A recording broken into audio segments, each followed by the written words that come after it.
Rolling? Hey guys, it's Vanessa Joy again. Thanks for joining us. It's AzMusic.org, and we're always happy to have you with us. Even more so, we're happy to have a guy who needs no introduction. It's Rich Duran. Maybe a little introduction. I'm just kidding. He's of course, the drummer for Fayuca and Miles to Nowhere. Welcome, Rich. Thanks for having me. Thanks for coming out, guys. Appreciate Yeah, it. definitely. We were really stoked to sit down and talk with you. And, you know, you've been a fixture on the scene now for about a year and counting. Yeah, something like that. You're the drummer for Fayuca and Miles to Nowhere. Right. Arguably, two of the most well-known, well-liked bands on the scene. You know, that's a double hitter. How did you swing that? Pretty lucky, really. I mean, I was a fan of both of them before joining them. You know, I mean, when I started in the scene with Cartoon Lion. That was my first band, and we would open up for Fayuca or Miles to Nowhere, and I became a huge fan of both Kristen and Gabo, and so I would go to their shows, and I was a fan of what they were doing. Even their drummers, I became friends with their drummers and loved what they did. And when the spot became available, I mean, I was just lucky enough to be available as well. You know, it kind of like the end of Cartoon Lion, and when Mike moved on to, or Buttons moved on to Bear Ghost, kind of happened almost the same time. Yeah, definitely. Shout out to Jesse Val. We all loved Cartoon Lion. Love those guys, yeah. That was a sad day when it dispersed. Right. Where are you from, and how long have you been drumming? I'm from Southern California. I was born in LA and raised in LA and a little more inland. Grew up in Fontana, or went to high school in Fontana. Mm-hmm. And then I've been drumming. I played drums through high school, through junior high school, and through elementary school. But once I graduated high school, I stopped playing drums. I never picked up drums again until 5 years ago. And I had never played with a band before. I only played like marching and concert. So all my exposure to drums was just one snare drum in front of me. That's all I ever did. You don't look like a band geek. I was total band geek. I think I was like band president at one point. That's awesome. I was drumline captain. Yeah, I was totally Mr. Band Guy for sure. Well, for you band geeks out there, there's hope.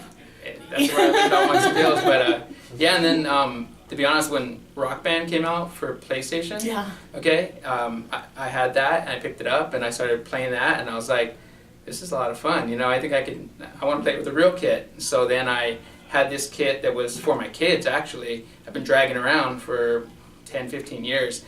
And I put it together. I put Rock Band on the TV, and I would play my real kit to Rock Band on the TV. Because it's basically, if you put it on export, all the notes are there. You know what I mean? I'd put headphones on. I've heard that before from other musicians. That's how I learned how to play with a band, basically. And then once I got good enough, I went to Craigslist and looked for people looking for drummers. And so everybody out there spending oodles of money on classical training, you can get the copy of Rock Band and end up playing in Fayuca or Miles to Nowhere. Right. And, you know, Fayuca and Miles to Nowhere, they both have two totally different sounds. Right.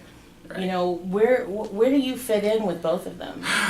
Well, to be honest, I mean, Fayuca was completely different. Like to play what Fayuca plays, it was almost like learning how to play drums all over again.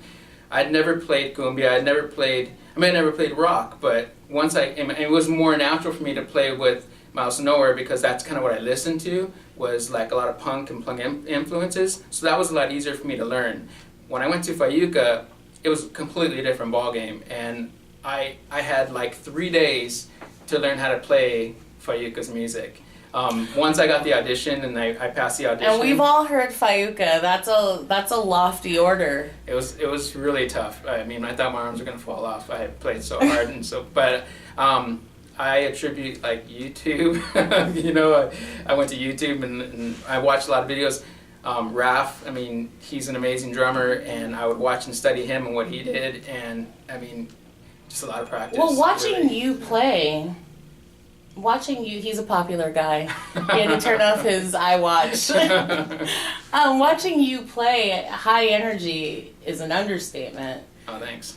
Is there something as a drummer that you have to do physically to keep up that speed? Do you go for mile runs in the morning?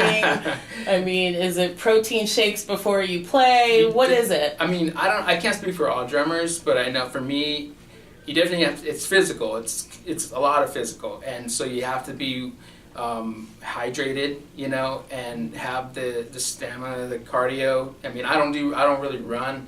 But I do practice a lot, and intense practicing for hours. I'll play for 3 hours straight, just song after song after song, and just really push myself to kind of be ready. And I feel like even then I'm not ready, you know, but when I hit stage. But I have a ritual of a liter of water 2 hours before I play a show, and all my bandmates know, like, I have my smart water that I have to drink. Because you're gonna sweat it all out. Yeah, I mean, hydration is like the number one. Like, if I'll start cramping on stage if I don't have enough water. So water, and just being mentally and physically prepared for the show. Like, I can't just like step up and just go play. I mean, I need to warm up. I'll stretch out, you know, my arms and shoulders, and it's very physical. It's not something that everyone can do. And watching you play, you get a sense of that there's way more into just knowing how to play the drums. Right. And as an audience, we always appreciate that. And you mentioned stamina, party people. We've got a big weekend coming up. Tell us a little bit about what's going on with you and the guys from Fayuca. Right, so on Friday we'll be playing at the Marquee Theater, opening up for Authority Zero. And as everybody knows, like, Authority Zero's Halloween shows are some of the biggest, funnest, you know, raddest shows in the Valley. A lot of times they're sold out. Most times they're sold out, and we moved to the Marquee Theater, and it's going to be a blast. So we're hoping that everybody comes out. Hit me up for tickets if you need tickets with no service charges. You know, I mean, we're trying to get everybody there. It's going to be a really good time. Well, sure. And definitely that's something that you'll see a lot of AzMusic.org fans out at. I wanted to ask you, where did you hear of AzMusic.org from? Well, a lot of the bands that you guys feature, I'll check out. Like, just recently, the Angels and Aliens. You know, I pop in. I mean, I think everybody's probably seen me at a show, or, you know, I mean, if I'm not playing shows, I'm going to shows. I really support the local scene here in Arizona. I don't even really listen to national music as much. I'm always listening to local music. I feel like anything you need, anything you can find, it's all here locally. Yeah, we hear that a lot because we've got such a growing, talented local scene. There's really not a reason to look much farther, but I mean, we love being an outlet where people can find exactly how much talent is right around the corner from them. I mean, I'm telling everybody, get out there and go check out a show. I mean, Folk House always featuring some really great artists, rock bar, pub rock, of course, Marquee and Crescent Ballroom, you know. But I mean, not just the big, huge arenas, you know. Get down to your locals and check them out. There's really good music out there and really talented musicians. Well, take us out again. Let us know exactly date and time for the Authority Zero show again. Okay. And anything else you want to add to take us out? All right. So this Friday, the 28th, it'll be Authority Zero, Nomada, Fayuca. We're opening up. I think doors are at maybe 7 o'clock. You can check out Fayuca-music.com for tickets. And then we're going to be hitting the national, or at least the regional stages here in California. We're going to be starting in LA, heading up to San Francisco and back next month. And then we're going to do my first ever cross-country tour. And that starts in January. And I'll be gone for 6 weeks. Wow, well, you really want to start with your hydration then. Yeah, definitely be hydrated for that. We'll be gone for 6 weeks, playing 21 shows in 14 states. So, you know, follow me, Rich Duran on Instagram and Facebook. Hit me up if you see me at a show. Come chat. I'll tell you, you know, where we're at and what we're doing. Thanks, Rich. Thanks for having me, guys. Yeah, we loved having you. Please don't be a stranger. Come back. Guys, thanks for joining us. I'm Vanessa Joy, and this is AzMusic.org. See ya.